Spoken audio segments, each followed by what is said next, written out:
আসসালামু আলাইকুম দর্শক, আপনাদের আজকে আমি এমন একটি জায়গা দেখাবো যে জায়গা দেখে আপনারা সবাই একবার হলেও এখানে আসতে যাবেন। দর্শক, আপনারা জানেন যে একটি পাহাড়ের নিকটে আছে আমি। পাহাড়ের সৈকতে একটি আবাসিক গ্রাম আছে, সেই গ্রামের দৃশ্যগুলো আপনাদের দেখানোর চেষ্টা করব। এখানেও কিন্তু আবাদ বসত হয়। এখানে আমরা দেখতে পাচ্ছি অনেকগুলো বাঁশের ঝাড়, তারপরে অনেকগুলো এখানে কলা গাছ আছে, তারপরে ধান কিন্তু গাছে পাট আছে। এখানে সব আবাদি হয়। এটা একটি ঘাঘর নদীকে এখানে বলা হচ্ছে গ্রাম, আবাসিক গ্রাম নামে সবাই চেনে। এখানে কিন্তু পাট আবাদ হয়, তারপরে ধান, ইরি ধান। এটা কিন্তু পাহাড়ের একটি সাইড, পাহাড়ের পর্বের সাইড। এখানেই আপনারা জানেন জায়গাটি অনেক নিচু, কিন্তু এখানে সব ফসল ফলায়। এখানে কৃষিরা ফসল ফলায়।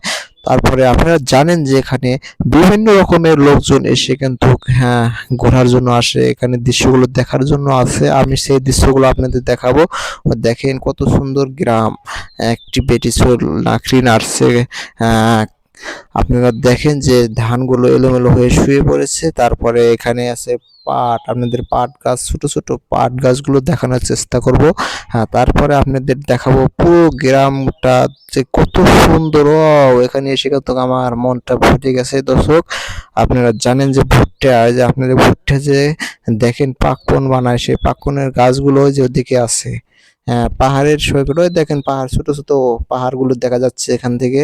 আমি পাহাড়ের থেকে একটু সাইডে আছি, আবাসিক এলাকায় আছি আমি এখন। একদম গ্রামে আছি, খাস গ্রাম। এখানে এসে ঘুরতে এসে ভালোই লাগলো। এখানে ঘোরার জন্য একটু আসলাম, যে একটু দর্শকদের ভিডিওটা দেখাই যে কত সুন্দর গ্রাম এখানে। এই যে ফাঁকাগুলোতে এখানে অনেক লোকজন এসে পিকনিক করে, লোকজন এসে থাকে। তারপরে দেখে আমরা দেখাবো কলার গাছ। এখানে পাহাড়িদের আদিবাসী কলা গাছগুলো অনেক সুন্দর, আইটিয়া কলা, যে কলার ভিতরে প্রচুর ভিটামিন।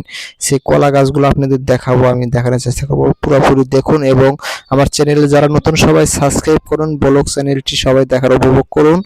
দর্শক, আপনারা দেখেন এই যে কলার গাছ, ও কত সুন্দর বাতাস, পাহাড় থেকে সুন্দর বাতাসগুলো নেমে আসছে।